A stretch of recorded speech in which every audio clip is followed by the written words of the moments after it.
Greetings, everyone. Welcome, welcome, welcome. I am so glad you're here. Thanks for tuning in. Tonight, we'll be reading Marcus Garvey and the Vision of Africa, page 342, chapter 6, The Last Years, 1934 through 1940. Greetings. My name is the Revolutionary Matron, and my show is called The Learning Curve. I broadcast on a network called KWAZ Radio. There are other hosts on the network I'd like you to meet. Greetings, everyone. This is Koku from the Bitter Medicine Podcast, inviting you to tune in to the Bitter Medicine Podcast on KWAZ Radio. Peace, family. This is Oni, inviting you to listen to the Pro-Black Perspective, where Black problems are addressed with Black solutions. This is D Webb with the Harsh Reality Podcast, asking you to tune in where we tackle the news of the day that affects our community, only on KWAZ Radio. The views, thoughts, and opinions expressed here belong solely to the respondent, and they do not necessarily reflect any broadcast networks, affiliates, nor sponsors. The Learning Curve is a broadcast created for the benefit of my global community. Black is a consciousness. Content is being used for our commentary, research, criticism, education, scholarship, teaching, preaching, and news reporting. No copyright infringement is intended. I will make enunciation mistakes. I will give you my opinion about the information. And if you ever ask, I will send you my source. The Death of Marcus Garvey by Daisy White. Daisy White was Marcus Garvey's private secretary at the time of his death. This account was published in the magazine Voice of Freedom, London, August 1945. Twice during his last stay in England, he had pneumonia and was advised by his doctor, who, by the way, was an eminent Indian specialist, that the climate was damp and very bad for him as he was subject to asthma. But the government would not permit him to return to the United States or to go to Africa, and he felt that he could not lead a world movement hemmed in this small island. So he disregarded medical advice and remained in England, where he could make better world contacts and not be hampered by petty official red tape. In January of 1940, he became ill. His English housemaid came over to the office one day and asked me to rush home as she did not know what to do for him. A male clerk and I went immediately and saw him trembling as if he had taken a chill and unable to speak. I sent for the nearest doctor. He examined him and said he did not know what was the cause of his illness, but prescribed medicine for him. I gave him one dose, but saw no change in him and got his Indian specialist. He said it was a stroke, which caused paralysis of the right side. He also said that his heart was weakened as he had pneumonia twice before, and if it could bear the strain, with good nursing, he would live. But a weak heart was a very uncertain organ, and that I should notify his family immediately to expect the worst. I cabled the American Secretary General and also Miss A.J. Garvey, who had returned to Jamaica previously with the two children on account of the older boy being crippled with arthritis. Mr. Garvey improved under the care of his Indian specialist and my nursing. He was soon able to speak again and conduct business of the UNIA from his home in Talgarth Road, West Kensington. He insisted on reading all his letters and newspapers too, although the doctor advised against this. He also dictated letters and had interviews at his bedside. He worked himself to death. He never wanted people to know how ill he was, although the doctor told him his condition was dangerous and he needed absolute rest. In May, a London reporter wickedly sent out a news release that he had died. Newspapers all over the world carried the news, and each one enlarged on it. Some even described his supposed death from their imagination. As he opened all his letters and cables, he was faced with clippings of his obituary and pictures of himself with deep black borders. After the second day of this pile of shocking correspondence, he collapsed in his chair and could hardly be understood after that. His Indian specialist by this time had returned to India on account of his strong nationalist feelings, and I had to call in an English doctor. Mr. Garvey steadily grew worse and passed away on June 10th of 1940. I am not surprised on my return here to Jamaica to hear that some people did not believe that he was sick for so many months as he was seen driving in Hyde Park. Well, we did take him driving in Hyde Park during his illness when he felt brighter, and many of his former audiences in Hyde Park greeted him, not knowing that he was unable to walk. He was very sensitive about this, as he never wanted people to know that he was crippled on one side. During many of the long winter and spring days, when Hitler was stalking through Europe and drawing nearer and nearer to England, Mr. Garvey would talk, as his strength permitted, on the war and its effect on peoples of Africa and of African descent. Sometimes he would recall with anguish his years of warning to them to prepare for just such an opportunity. Sometimes he would speak of the future as it affected our race. He believed that before many years have passed, people will be glad to lay claim to the African blood in their veins for the future of nearly 12 million square miles of Mother Africa. And its untold wealth is a heritage of which many people should be proud. The Caribbean peoples also have a great future as members of our noble race, if they can unite and build a sound economy and continue to press for political recognition. The surplus population of the small islands should find outlet for industrial activity in the broad areas of British Honduras and British Guyana, and thereby balance the economy of the islands.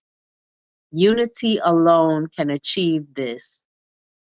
Because of the scientific and educational environment of our people in America, they have the opportunity of being real leaders in these fields and to be an incentive to others. He had faith in the American people that they would care for and educate his two boys. He little knew that war and distance would deny them these necessary aids. He said, I have nothing to leave for them, but the service I have cheerfully given to my race is guaranteed for their future. He believed that in his grandchildren's day, the United States of Africa will be a possibility, and this will be hastened through the exigencies of war and the patriotic devotion of our people everywhere to the cause of African redemption. His last request was to have his body brought back to Jamaica and not left in the land of strangers. As soon as shipping permits, Miss A. Jacques Garvey, with the help of his followers, is making arrangements to have him laid to rest in this sunny isle. So as you can see, Marcus Garvey had quite a bit to say. His secretary had quite a bit to say about his last days, but he was a proud man to the end. Greetings, KW Don 7, Sister Raw and the elders listening with her, and the forecast. How are you all tonight? Now we shall read Marcus Garvey in his own words. Let the Negro accumulate wealth, an article published in the Black Man magazine, 1935, by Marcus Garvey. Let the Negro accumulate wealth. It will bring him power. Our economic condition seems, to a great extent, to affect our general status. When it is considered that 20th century civilization pays homage to and worships peoples and nations only on the basis of wealth, it should not be surprising to understand why the Negro is universally ignored. Economic independence or wealth is the recommendation of a people to the full consideration of others. With all that may be said of the morals and ethics of our time, carrying with it the suggestion of rights, liberty, and justice, the whole fabric is based upon economic wealth. Either the wealth of the individual, the race, or the nation. So it behooves the Negro to think in terms of economic expansion through which he may enforce the consideration that is necessary for his political, social, and other betterment. The Universal Negro Improvement Association, as everyone will admit, the most thoughtful Negro movement in the world, is now, according to the need of time, emphasizing economic expansion and solidarity among Negroes. We have to make new conquests in the economic field. We have to bring under control every available resource to which the Negro is allied on his native ground or wheresoever he happens to find himself in its midst. Be assured of this, that in the Negro's rise to wealth will come the adjustment of most of the wrongs inflicted upon him. We must have wealth in culture, wealth in education, and solidly wealth of real economic values. The program laid down by the last convention of the Universal Improvement Association in Jamaica, 1934, covers a wide range of economic expansion. This is a program that every sensible Negro in affiliation with the Universal Negro Improvement Association must work for. And so the urge is for greater loyalty to the work, because it is only through proper organization that the real work can be done. Be not deceived. Wealth is strength. Wealth is power. Wealth is influence. Wealth is justice, is liberty, is real human rights. The system of our world politics suggests, and as a fact, it is. Show wealth to your statesmen, and they will couch their language in terms of satisfactory. Show wealth to the soldiers, and they will enlist in your army. Show wealth to the neutral populations, and they will turn on your side. It is by the accumulated wealth of the Jew that he is winning support from a hostile world. It is the accumulated wealth of the Negro that will force him to the front and compel men and nations to think of him in terms of human justice. All this is achievable through a greater economic expansion. That must be our purpose, and to this, the Universal Negro Improvement Association dedicates itself. Postscript. No message of mine would be complete to the Negro peoples of the world without again reminding them of their obligations to the parent body of the Universal Negro Improvement Association. Divisions, branches, chapters, and members must do their duty. The greatest duty now is to report regularly each month and for each member to pay in his assessment tax. If not convenient to pay it to the divisions, pay it directly to the parent body, Universal Negro Improvement Association, 2 Beaumont Crescent, West Kensington, London, West 14th Street, England, Marcus Garvey. So as you can see, he was also asking for them to pay their dues because he needed the money. The World as It Is by Marcus Garvey, an article from the Black Man magazine published October of 1935. A report from New York reveals the terrible truth about a form of barbarism in America known as lynching, which is a greater blot on civilization than anything we know by way of human conduct. It is said that lynching is being carried on at a rate of 1 every 6 days. At least this has been so for a couple of months. As far as we know, the record at certain times has reached a higher mark. So there isn't much exaggeration in stating that at least once a week there is a lynching in the United States. The Emperor of Abyssinia was right when he by his retort told Mussolini that there was more savagery outside of his country than inside, as practiced by the so-called civilized peoples. If lynching is not barbarism, we have yet to understand what it means. Yet no one can deny that America is a highly civilized country. It shows that even though a country may be civilized, things happen within its borders not consistent with its civilization, and which may find itself unable to immediately restrain or prevent. The slavery that is supposed to exist in Abyssinia is not as bad as the lynching that goes on in the United States. If the world can give the government of the United States time to abolish lynching, surely the same time ought to be given to Haile Selassie to abolish any form of slavery that he may have in his country. Since no one has attempted to conquer America and to dominate the country because lynchings go on, we can see no reason why Italy should want to invade and control Abyssinia so as to put down what is called slavery. The Haitian government is really one of enlightenment.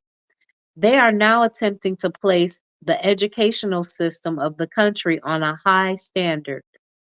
A commission to investigate the entire school system, the ultimate object being the establishment of a Haitian university based upon the best and highest standard.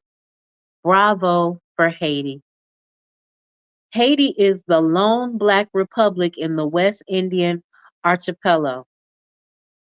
It won its freedom from France through the military prowess of the Black slave soldier Toussaint Louverture. On the fields of Santo Domingo, he defeated the best soldiers of Europe, those of France, England, and Spain, and made it possible for his fellow Black slaves to become a free and independent people, culminating in what is known today as the Free Republic of Haiti.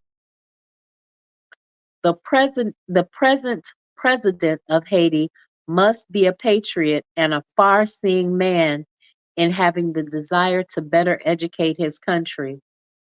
A Haitian university will mean a great deal to Negroes. It will enable them to do a lot of things experimentally and otherwise which they may not be able to do today elsewhere. The university is generally the home of creative genius. The Negro wants that opportunity. It is hoped that out of the University of Haiti will come the philosophy, the science, the creative art that will place the Negro in line with the other leaders of our civilization. Messengers General, Smuts, and Herzog of South Africa are wonderful men. They like to glory in their African patriotism. Of late, whatever they say is regarded in certain British circles as being of great significance. But when they do speak of South Africa, as far as we know, they generally have in mind only the limited white section of South Africa that makes up the population of the self-governing dominions. They never include the millions of natives who are really the heirs. Excuse me. They never include the millions of natives who are really the heirs to all things South African. There is a studied scheme among them to discard the existence of the native from the political, social, and economic points of view. Legislations under their respective governments have always been of the nature suppressive to the Negro's rights and discouraging to his ambition. The condition of the natives is known to be that bordering on the worst within the British Empire.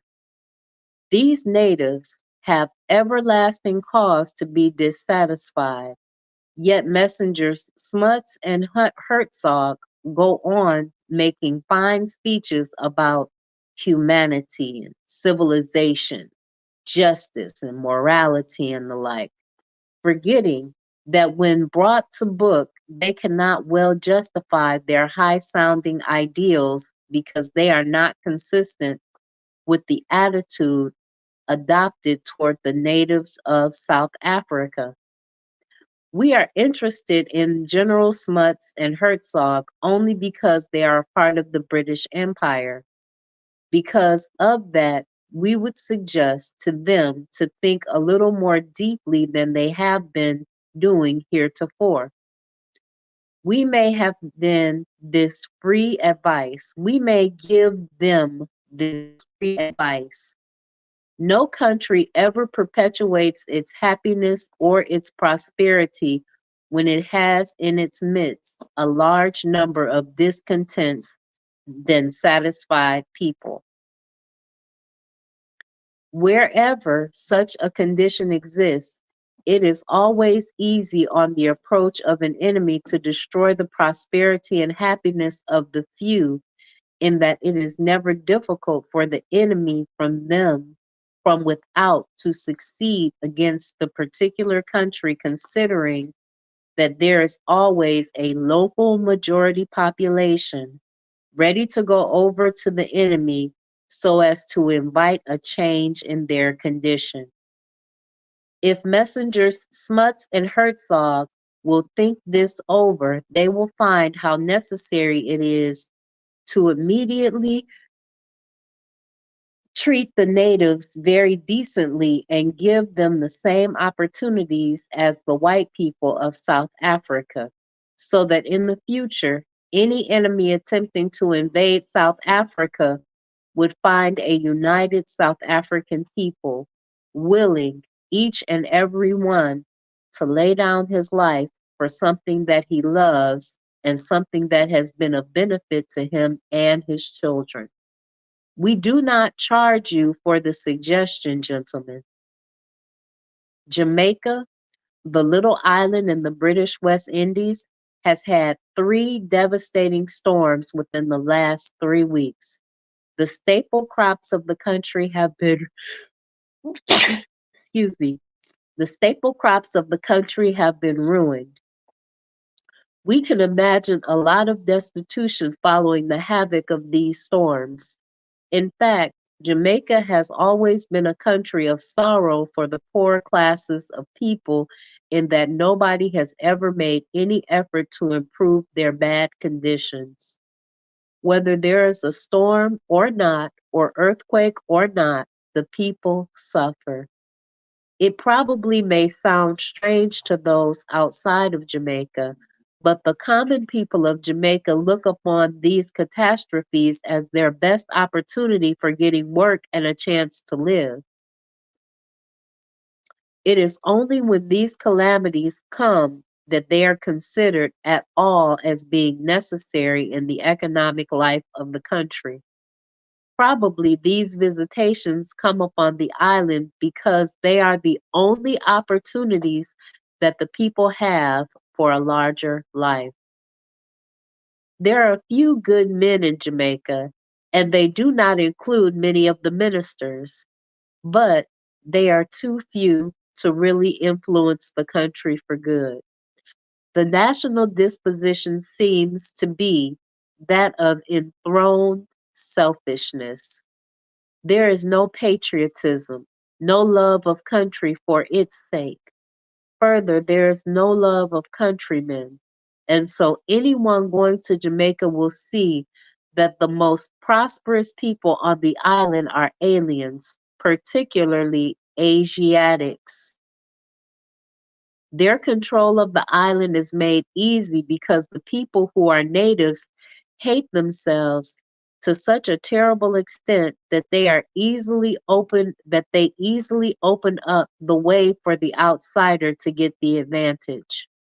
The Jamaicans hate themselves because they constitute a mixed population and their color is the standard for everything. The people in Jamaica worship color. What is the color of the skin? They think it is the greatest and best thing in life. Hence, people who are even related by blood, if they are not of the same complexion, hate and despise each other. A British governor in an island like Jamaica is supposed to be a master diplomat to be able to get anywhere in his administration. Because he finds when he goes to Jamaica a country not united, but a country divided on shades of color. The few real white people who are in the country, being more sensible than the rest, allow the native population the freedom of their own thoughts. And so the colored and black people carry on among themselves a peculiar prejudice that affects the natural life of the country. Not even hurricanes and earthquakes do much in getting them to realize their oneness. Probably, nature will have to invent some other method of making the Jamaicans realize that as a people they ought to pull together and be sensible. Paul Robeson, the Negro actor, has left London for Hollywood. He has gone there to make another slanderous picture against the Negro. He is to be one of the stars in the new picture Stevedore. This is a propaganda play engineered for the purpose of emphasizing Negro inferiority and white superiority. We admire Paul Robeson as an artist, but as a representative of the race, he is a poor specimen in that he will always allows himself to be featured in those plays that do more harm than good to his race. For quite a while, some Negroes used to look upon any Negro adopted by white people and place them in any remunerative position as a great man of the race. Today, that kind of sentiment is changed. The people are becoming more critical, and he is not regarded in the same light by thoughtful Negroes. It is hoped that he is making enough money for himself so that when he retires from the stage, he may be able to square his conscience with his race by doing something good for it. Greetings, Anthony McPhail. How are you tonight? You guys have had a few comments. Sister Ross says they finally spring in the American. It's finally spring in America. Most definitely aliens for sure. Greetings, Afro Native. I'm so glad that you're here.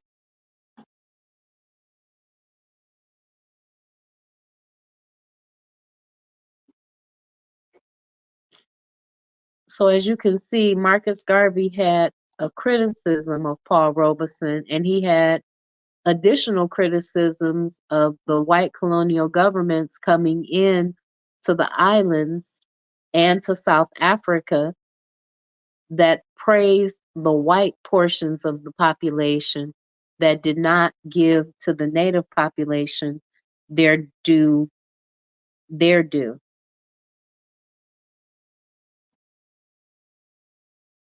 The War, an article published in the Black Man magazine, October 1935. Mussolini's war in Abyssinia is progressing. He has succeeded in landing scores of thousands of fascist and other Italian soldiers made up of Europeans and Black natives of Africa, along with his so-called modern mechanical and gaseous implements of destruction. So far, he has taken Adawa and a couple of other towns, over which enthusiastic celebrations were conducted in Rome and other parts of Italy. High masses were even said. All this goes to the glory of Benito Mussolini, the arch-barbarian of our present age. Mussolini's hope for glory is based on Roman traditions.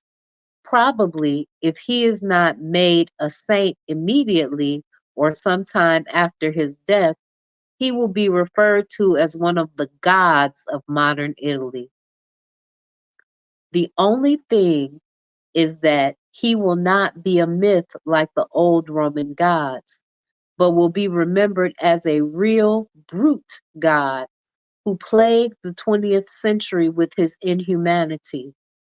He has bombed and gassed innocent women and children of the civil population of Ethiopia. He has used poison gas against the native soldiers of Abyssinia and has carried out such outrages as to make him typically Roman in his character. But whilst we give him the honor of having taken Adawa and a few other towns, the world must know that all this was done not by his fascist soldiers of Italy, nor by the European soldiers of Italy, but by the Black native soldiers whom Mussolini has been using as the advance guards and shock troops of his so-called army of conquest.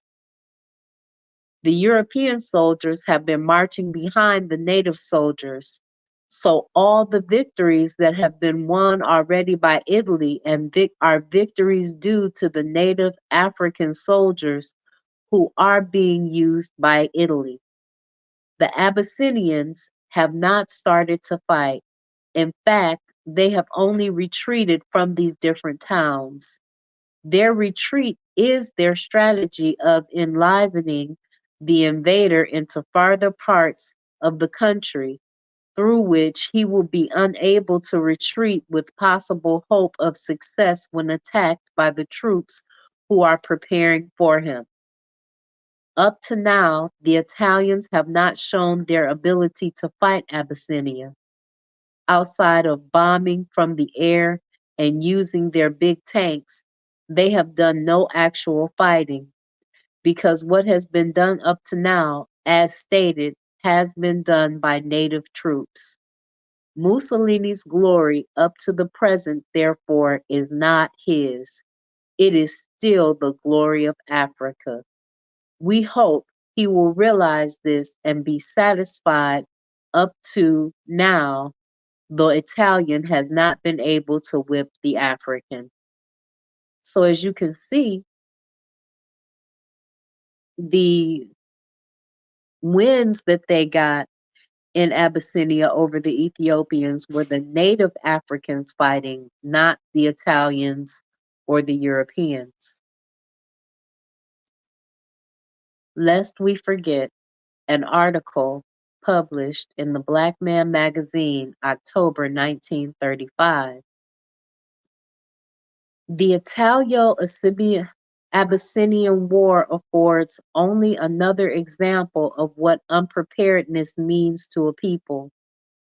The entry of Italy into Abyssinian territory is positively due to the fact that the Abyssinians were not sufficiently equipped from a military point of view to oppose the invaders. That will mean experiencing greater difficulties than would have been necessary in dislodging them. This unpreparedness is characteristic of the Negro. Contrary to the doctrines of the Universal Negro Improvement Association, preached even from the housetops for the last 20 years. All of us are hoping that Abyssinia will win her fight with Italy, even if it be miraculous. Our hearts, our souls, everything we possess by way of thought goes out to Abyssinia because it is the land of our fathers. But as anxious as we are, scattered all over the world, to help Abyssinia, we are as helpless in our habitats as if we were newborn children. In America, there are millions ready to help Abyssinia who cannot move. In the West Indies, there are other millions, and so in other parts of Africa. Why is it they cannot move? Because prior to the crisis, they had no organized sentiment, which would give them the immediate advantage of acting in an organized manner. The crisis was brought upon us quickly, and in the very suddenness, we became passionate, enthusiastic, and emotional, which is really characteristic. But without preparation for handling the situation, our enthusiasm, our passion count for naught. Immediately after the crisis passes over, we shall forget that there was ever such a moment in our lives.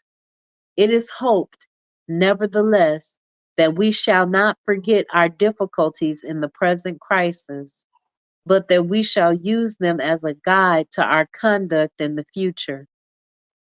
If the Negroes of the world were prepared, Italy would not have struck at Abyssinia. But Mussolini and his agents all over the world knew the slackness, the indifference, the unpreparedness of the Negro. And so he felt sure of his grounds when he stood up in one of the provinces of Italy and told Italians that they have always whipped the Negro. Yes, the Negro will be whipped every time he enters the fight unprepared. He will come out victorious, all things being equal, fighting against any man when he is well prepared.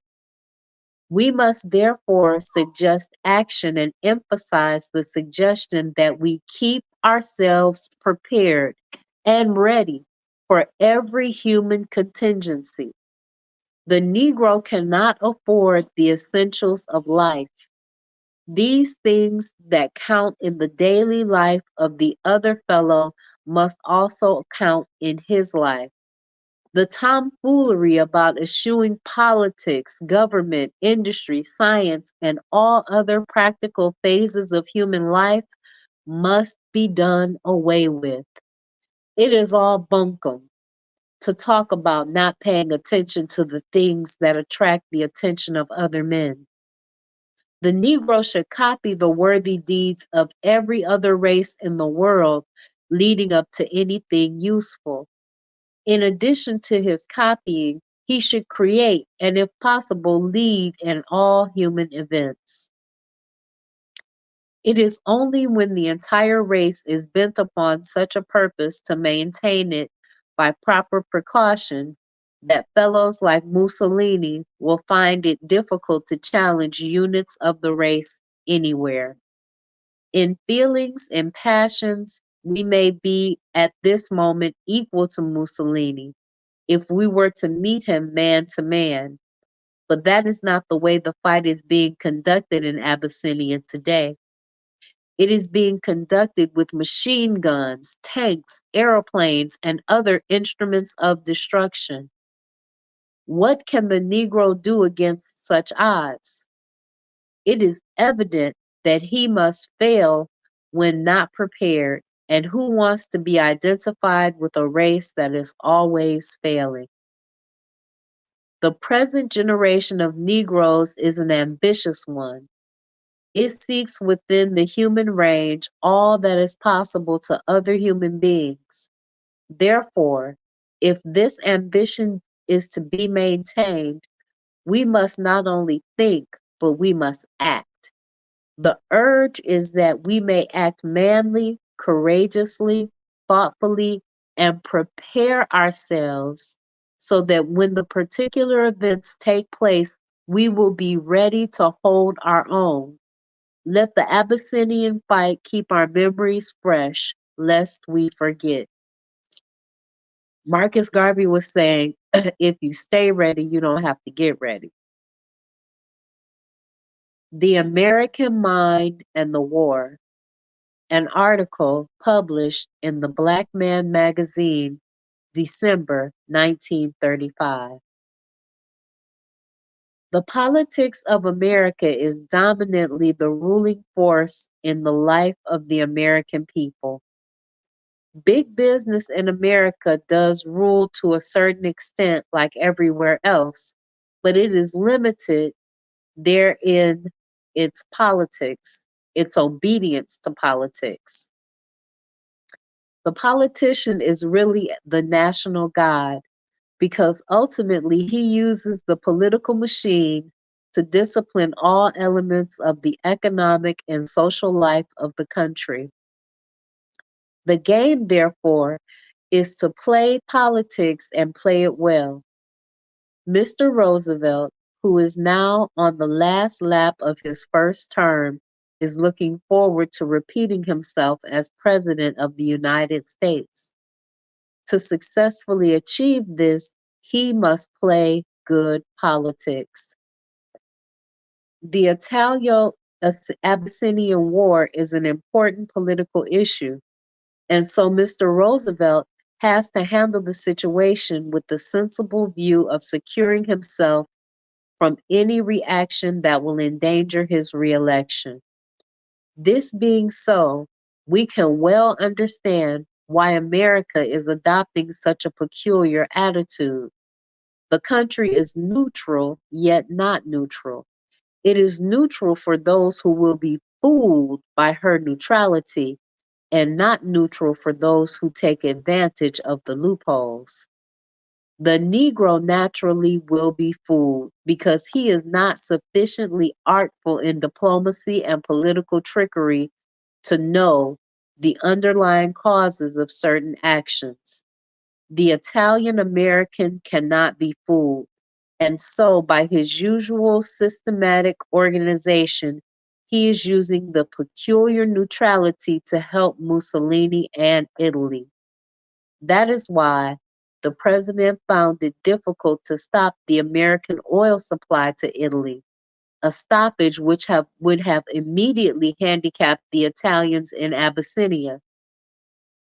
Italian finance in America and Italian political power have combined influence American businessmen to break through the neutrality to assist Italy, while Abyssinia goes floundering because the Negroes in America cannot bring a similar pressure to prevent the Italians getting the advantage.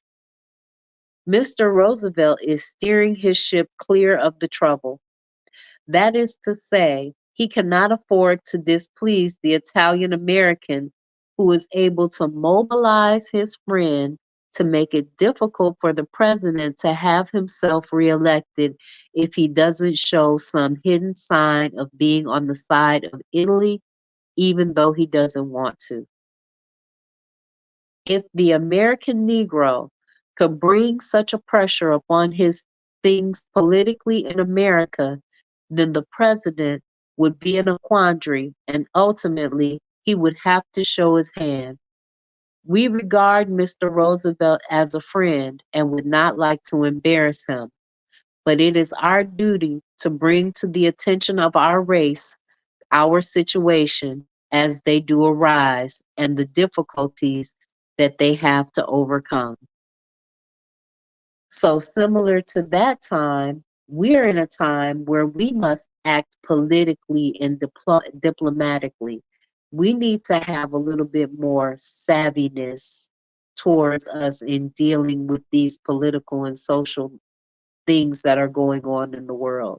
We need to look at them a little bit more critically, because who's the bigger boogeyman? What are they more afraid of? And who really is going to support your issues? And are we organized enough to swing the vote? Unpreparedness is a crime. The Negro is guilty. An article from the Black Man magazine, March of 1936. Positively, no useful purpose is served in continuously deceiving others or oneself.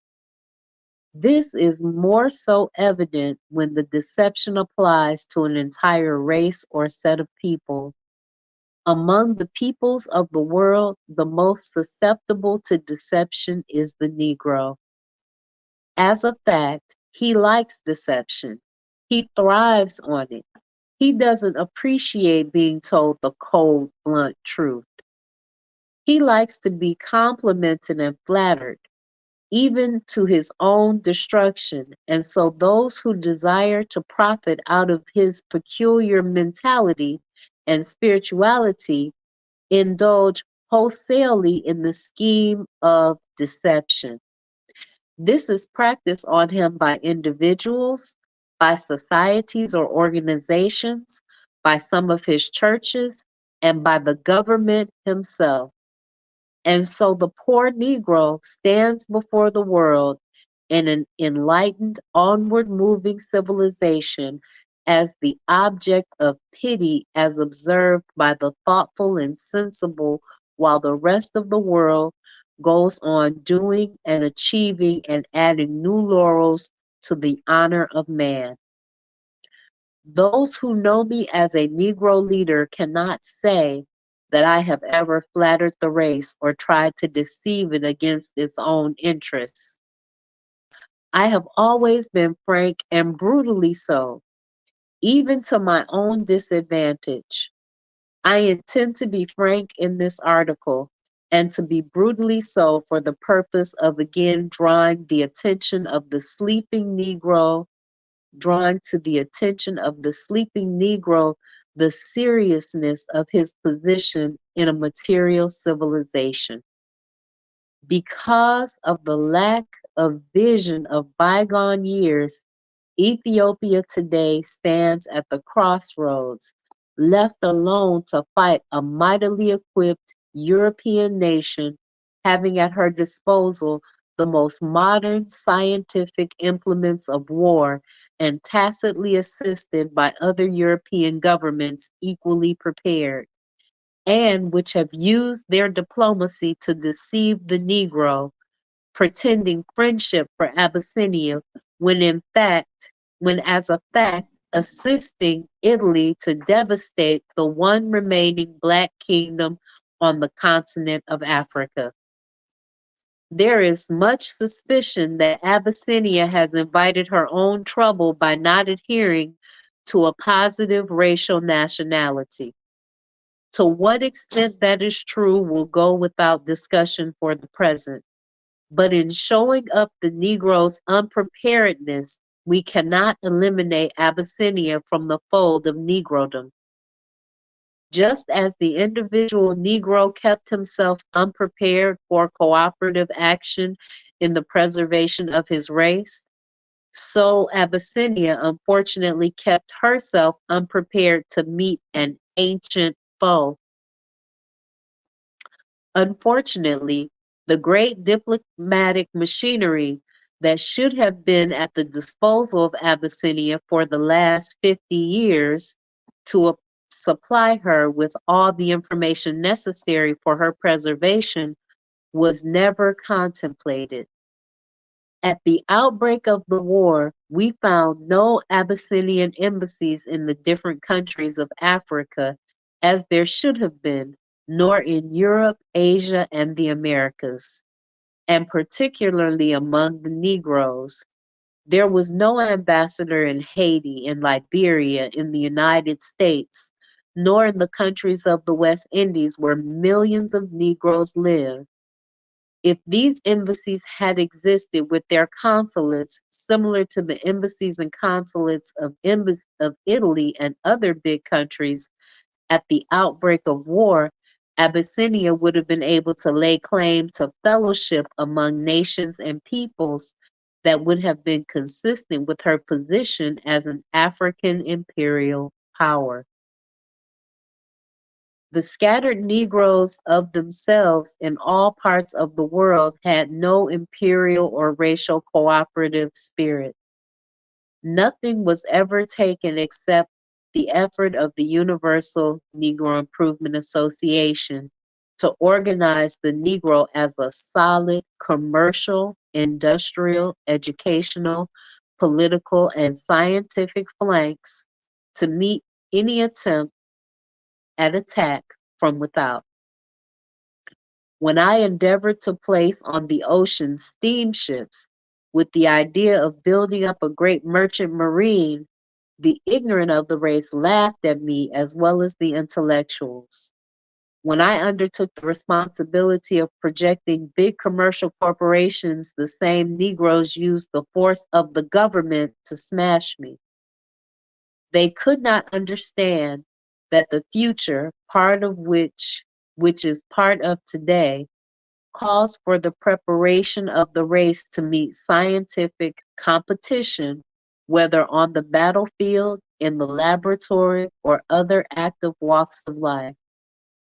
All of a sudden, therefore, when the Italo-Abyssinian War broke out, the Negro thought he could, by some miracle, match the forces of a prepared country like Italy. Outside of the ancient preparation of Italy for nationalistic expansion, Mussolini engaged himself for the last 15 years in preparing his attack on Abyssinia. Every field of industry and science was organized for that specific purpose, during which time the Negro, as usual, dreamt his dream and went about laughing and skylarking as if the world owed him nothing. This is a crime that penalizes the Negro today. It is hoped that this will open his eyes for tomorrow. It is surprising that a large number of Negroes and a goodly number of them members of the Universal Negro Improvement Association expected me to have done wonders when the Italo-Abyssinian War broke out. Ignorant as they are, they thought that I could alone, single-handed, stop Italy from invading Abyssinia after these very people for 20 years ignored my warning and destroyed my purpose. It is amusing. It is laughable. Negroes, why are you such fools? Are you going to continue playing the fool, expecting to find yourselves among the living in another century? This is a warning. If you Negroes do not readjust and study yourselves and think intelligently as the age demands, your next 50 years will not see you defeated, but will see you wiped out entirely from civilization. I have no wonders to perform, but I have my sober judgment, advice to give, and I'm advising you to prepare yourselves as individuals, as a group, as a race, and fight your battles and fight them well. Nothing will be achieved by any man, by any group, by any race, by any nation except that which is undertaken by self and carried through the reliance on self and the help of the gods that be. The God of Africa, the God of the black man is the eternal God. But if that God moves only in a mysterious way, and that way is first initiated when the subject has been given good reason or cause to deserve a blessing, the man, the race, the nation that helps itself is helped by God. The individual, the race, or the nation that leaves its destiny to forces completely exterior is doomed. And in the destruction, there is no remorse, there is no shedding of tears by anyone but the sufferer himself. Let the Negro cut loose from the fantasy of exterior help and fall back to his own initiative. Let us therefore prepare with the vision of a people capable of seeing down the ages. Let us with one determination create in our minds today the conditions of another 50 years. As Mussolini created 20 years ago, the conditions that exist today. If I were Italian, I would be with Mussolini. I am a Negro. I am against Mussolini. But that Mussolini has whipped the Negro or is whipping him is no fault of Mussolini. It is the fault of the Negro himself. Let the Negro realize that. Excuse me. Throw off the mask of ignorance. Throw off the cloak of superstition and be yourselves. The Negro fights himself too much. His internal racial conflicts constitute the puzzle of our age. No one knows better than I. As head of the largest Negro organization ever organized, my experience has been one where the Negro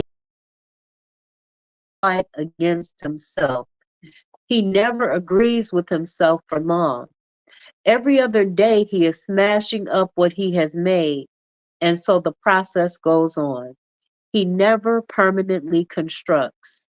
We now realize that the system takes us nowhere. I have done my duty. I will still continue to do that duty, not by deceiving the Negro, but by telling him the truth, the cold, blunt truth. So help me God. I am vexed in my soul, though through the fools you have made of yourselves. My destiny is linked with you, and you can keep me down when I should be rising up and be up. If you can understand this, you know how I feel toward every Negro who hinders the progress of his race. I shudder, I weep, I hang my head in shame. How long must this continue? How long must the Negro walk the world, the outcast of the races, the laughingstock of civilization? How long must he be internationally kicked and abused and fooled by everybody? The answer is left up to you, members of the race. I hope you will now prepare.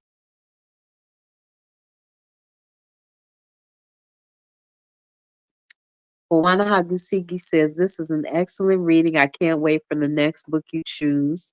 There will be a poll going up in a couple of days. Afro Native wanted to know, is today day, the last reading of this book? No, it's not. Um,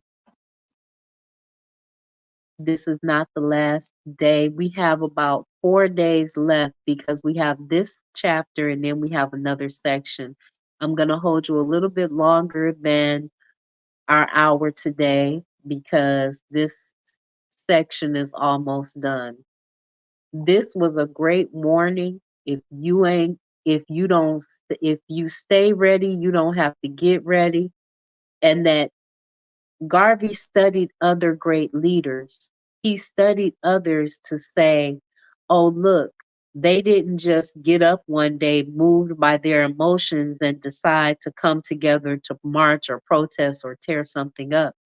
They actually planned, hey, we need a scientist, we need an astrophysicist, we need some teachers, we need some military men, we need all of these different types of people in place so that we can do the thing that we're trying to do. As Dr. John Henrik Clarke would say, bury the man, continue the plan. We have to stop letting our plans die with the great men that originate them. Italy's Conquest, a question, published in the Black Man magazine, August 1936. Mussolini of Italy has conquered Haile Selassie of Abyssinia, but he has not conquered the Abyssinians nor Abyssinia.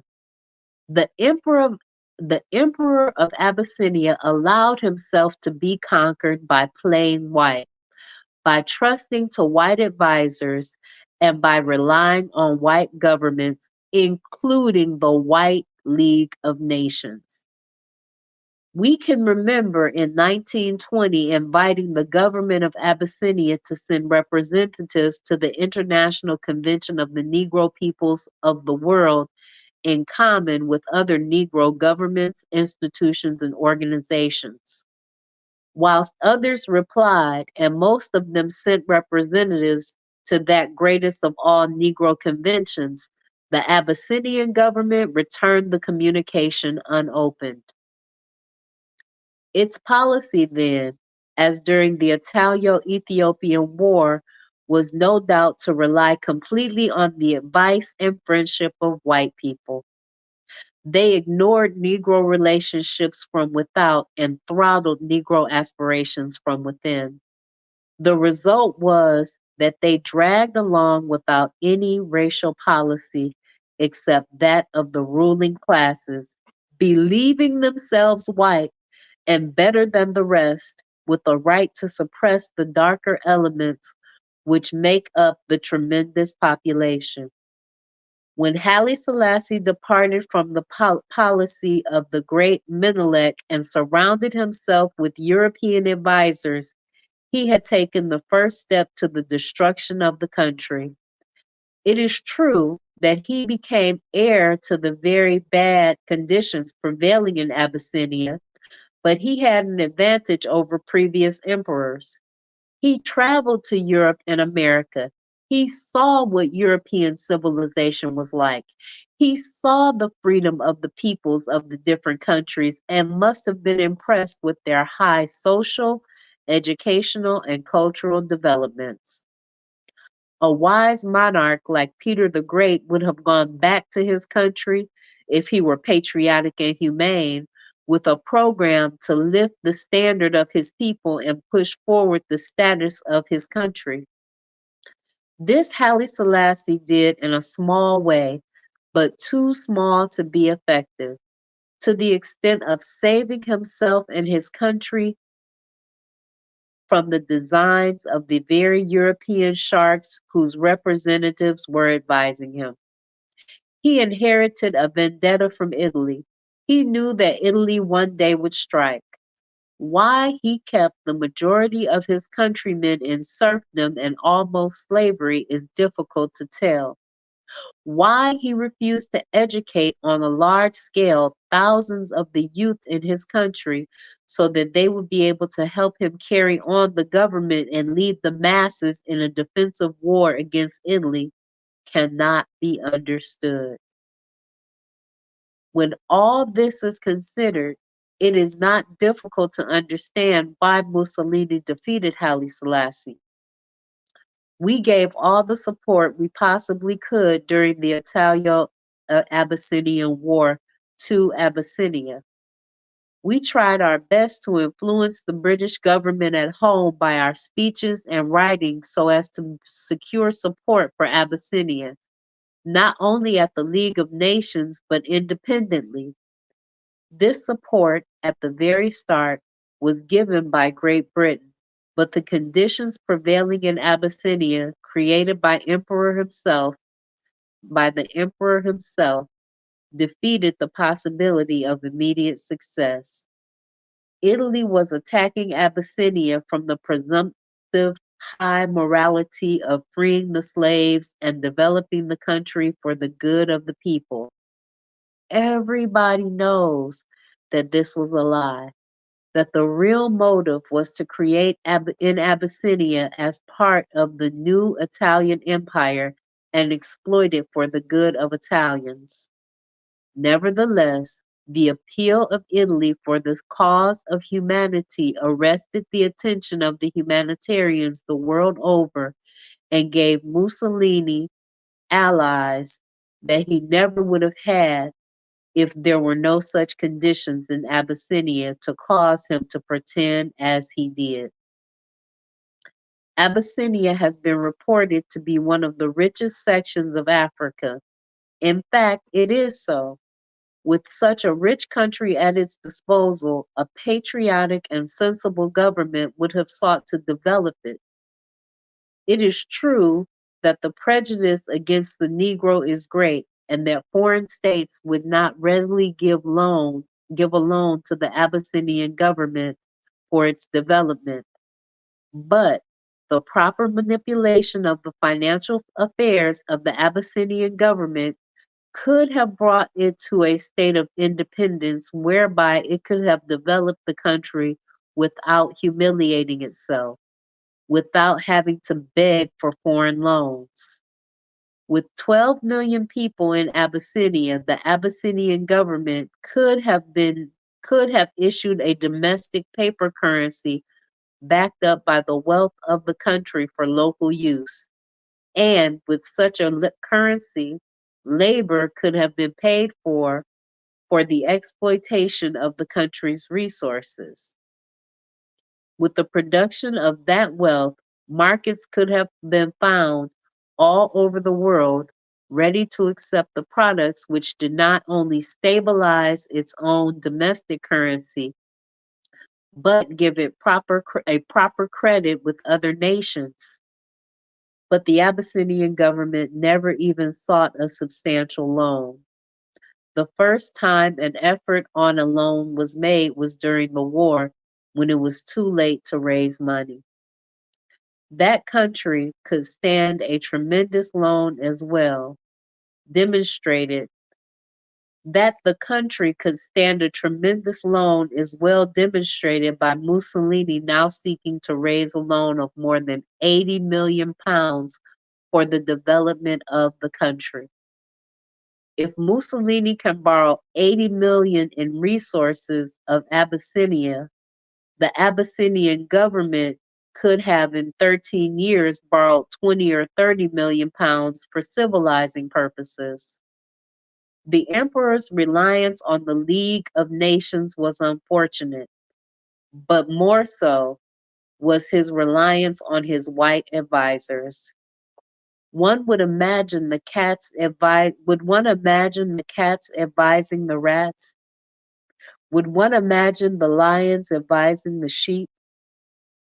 Can you imagine the English advising the Japanese? Or can you imagine the German advising the French? Yet Haile Selassie, having his hand in the lion's mouth, allowed the lion to advise him. What else but what else but be swallowed by the lions as he has been swallowed by the League of Nations? This is too sad, brutally sad, to see the hopes of a people dashed to pieces by bad diplomacy, by bad leadership. But Abyssinia is not yet conquered. She will not be conquered. She shall be free. It will take some time, for Italy is only stirring up trouble for herself in the future. The spirit of the Negro will never go to sleep. In fact, the Negro will never die. He has learnt too much. He knows too much. The day will shortly come, with the blessing of God, when he will stretch forth his hands. Probably it is through Italy in Abyssinia that Ethiopia shall stretch forth her hands unto God, and princes shall come out of Egypt. Give me one moment. I'm having some technical difficulties.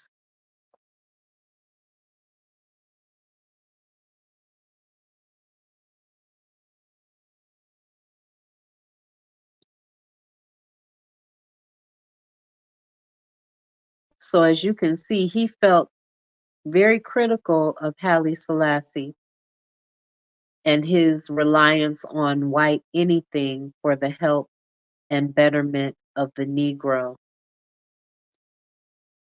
And he's right, because how are you going to go to a white man to help you fight a white man? And this is the last article, The Rise of African Sentiment, an article by the Black in the Black Man magazine, published July of 1938 by Marcus Garvey. Africa to the white man is just a vast area for his exploitation. At the present moment, he has absolutely no other idea than to by force or otherwise establish himself as lord and master of a continent. Whether it is Italy, France, England, or any of the other colonial powers, the supreme urge for the possession of the economic wealth of Africa and to use the wealth in the development of their respective countries. As far as Africa itself is concerned, there is absolutely no thought of the natives securing for themselves any form of government other than that imposed upon them by the invader. But the thinking and thoughtful Negro looks at Africa as the new hope for the race, for which he is constantly fighting. To him, Africa looms as a tremendous possibility of racial energy, whether it be South Africa or Tripoli or any other section of the continent. Everything to the student looks hopeful in the trend of commanding thought that is gradually penetrating the minds of his students. Although we have lived for a long time in the world, whether we are white or black, we do not seem to learn certain lessons in history. If we were to recast our minds over the political development of Europe and consider everything that happens there as was the result of the human urge toward a larger civilization, then we will readily admit that what has been true of Europe because of its humanity can be true of any other part of the world. The African himself need not be downhearted. He must learn his lesson well, and if he does, he can see for himself the coming of the day when he will be the master again of his own country. It is true that the powerful military pranks of the white race seem to threaten a long reign of sovereignty over other peoples, but this position of military superiority is due only to the development of science in a certain direction. As civilization grows and the Negro becomes more keen in his observation of it, he will find his scientific methods of coping with or outdoing anything that would possibly hinder his advancement. It is in this direction that the thoughtful Negro should be concerned if he ever hopes to override the apparent powerful rule of the white man. The thoughtful Negro, therefore, looks to the cultural and intellectual development of the race as the only hope through which a new civilization can be projected and a new conquest become evident. To live without a hope of being free would be almost a waste of time. The proud, self-respecting Negro never feels obedient absolutely to imposed authority, except that authority comes from within his own ranks. Gradually, the whole race will take on this attitude, And as it becomes more formidable, so will Africa rise, not only as one nation, but as many nations, such as we have in Europe today among the different groups of the same race. The African at home must gather a new thought. He must not only be satisfied to be a worker, but he must primarily be a figure. It is the thoughts of men that make the nation. As a fact, there as a fact, where there is no vision, the people perish. The African Negro has a straight case. It admits of no compromise. It is very good for the Africans, those at home and those abroad. In working for such an achievement, it isn't necessary for us to imagine that this can happen in a day. Such efforts will take decades and in some cases hundreds of years, but there must be the constant and steady effort toward the end. When Africa at home thinks in these terms and Africa abroad works toward the accomplishment, the united energies of the people of the Negro race is bound to bring beneficial results. There should be no admission of anything that would tend to interfere with the solidity of that achievement. In our modern economic situation, many things are brought to bear as the reason for the Negro's particular position. But whatever is said and done, the Negro should have one determined effort, and that is to believe in no one but himself as far as his national outlook is concerned. Any race that is continuously subjected to another admits its inferiority. The Negro will never be able to hold up his head as a man and speak as a man until he is able to do the things that other races have done and are doing.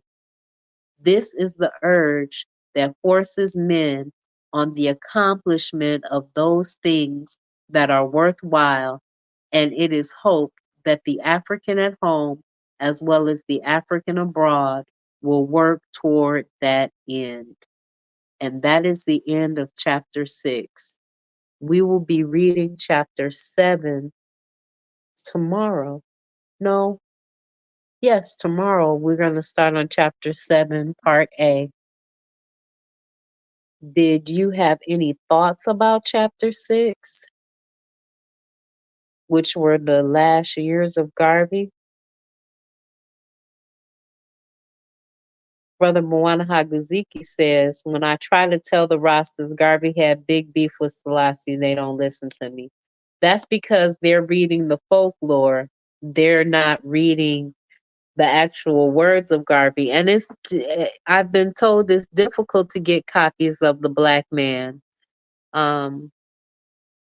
It's hard to take a national hero and actually humanize him and say, listen, he had beef with Selassie because the Rastas think Selassie is God, right?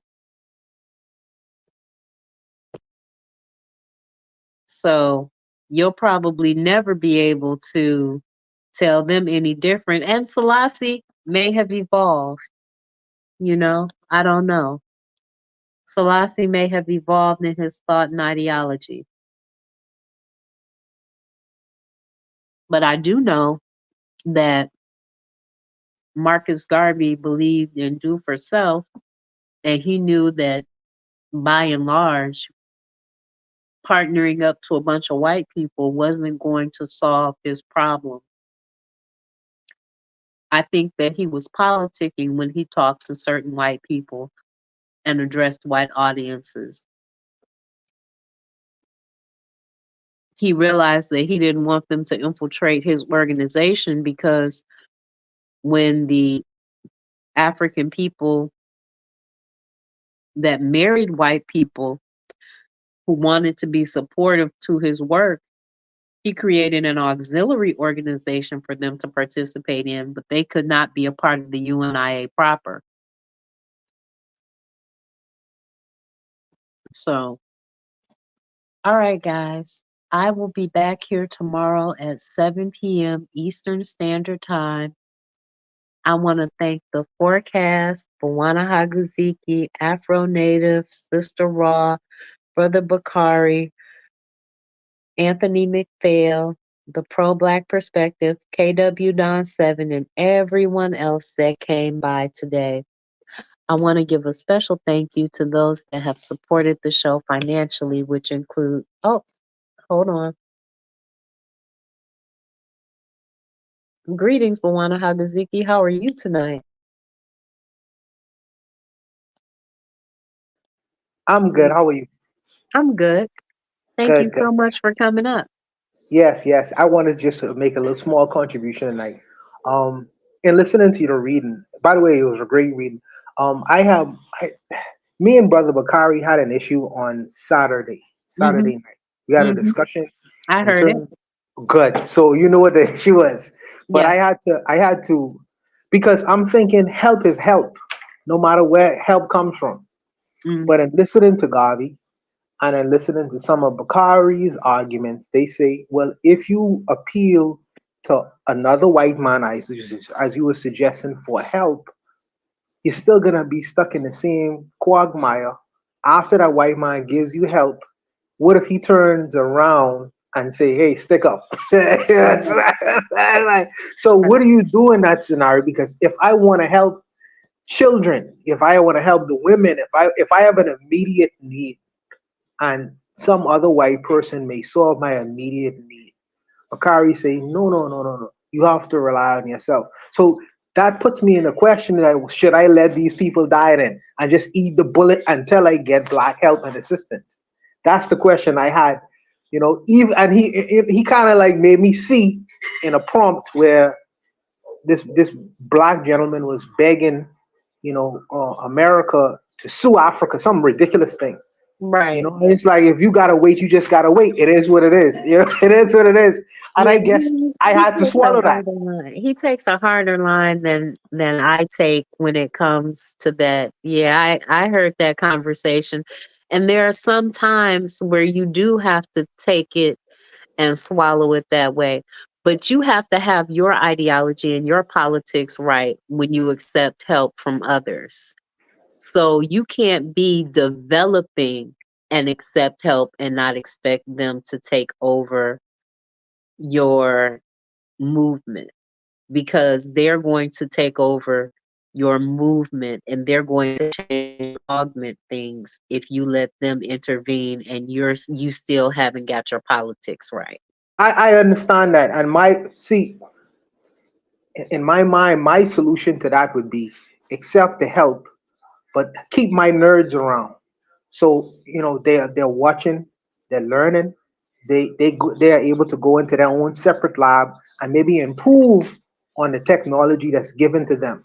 So Hmm. when it comes time, when if it happens that this other white man turns around and say hands up, I would be able to be sufficiently equipped and ready at that time because my nerds would have worked out. Well, this is what we need to do with the technology. Here's how we improve on what they're doing. And I won't tell these guys, the other guys, that I wouldn't tell the Right. white guy who I'm getting assistance and aid from. But I'll put my nerds in a lab. Put them in a lab, have them watching all the techniques, all the things that these people are doing to help aid and assist us. Watch, look at how you could prepare later, look at how you could plan later. Therefore, if I have another kind of situation, I won't have to rely on these people. Right. So in my mind, that's the solution. In my mind, I could be That's the wrong. solution. No, that's the solution in my mind as well, because you have to get the information, you got to get a handout or a hand up from somewhere.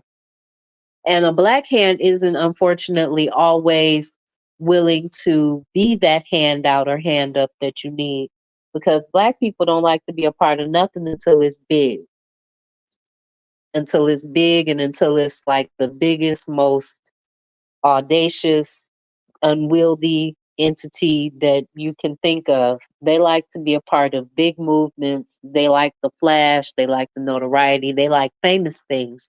That's why they weaponize our celebrity class against us. But matron, it doesn't get big unless it's had to start from somewhere. I mean, you can't start at the top. Who starts at the top? I mean, Nobody Nobody starts at the top, but oh when you look at goodness. what moves the mass of people, what moves the mass of people is the fame, the notoriety, the shine. That's what moves the mass of people. So, yes, as the thought leader behind the movement, take the help from wherever you can, but have your politics and your ideology right so that you can have your set of thinkers that you're paying that are not subject to or even interacting with these outsiders so that you have the ability to develop and cultivate your ideology. Well, yeah. Well, I just wanted to say, definitely a great reading. I appreciate you. I appreciate the information, and hopefully, I hope it's been of great benefit to everyone else who's been listening. But peace out, matron. Thanks for the reading again. Thank you.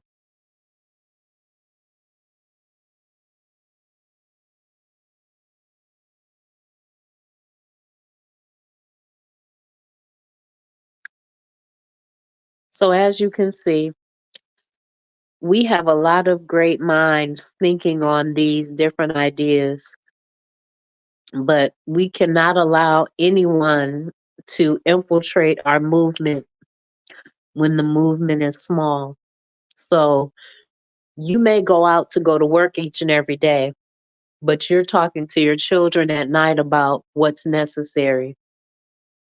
And you may have a small family group and you're bringing them the information that they need and you're bringing together the resources that you have.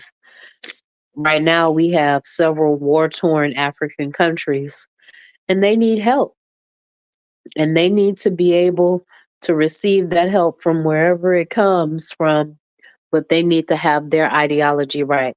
They're not a communist or a capitalist.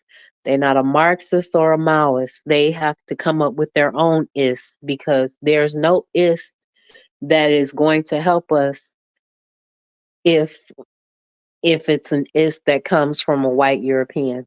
There's no ist that's going to help us coming from a white European, and there's no ist in existence that's going to help us if we don't have our politics right. So I thank each and every one of you for listening. I want to thank Bawana Haguziki for coming on my panel and for being a supporter and contributor. And I'd like to thank Afro Native, Sister Raw, and the elders with her, um, Tinkerbell 87, Jesse's Kids, the Daycare Ladies Network, the Forecast Radio, and Brother Bakari, and anyone else I might have missed that is a financial contributor to the stream. I thank each and every one of you. I will see you tomorrow night where we will start on page 369, chapter 7. All right, guys. Peace. Yeah.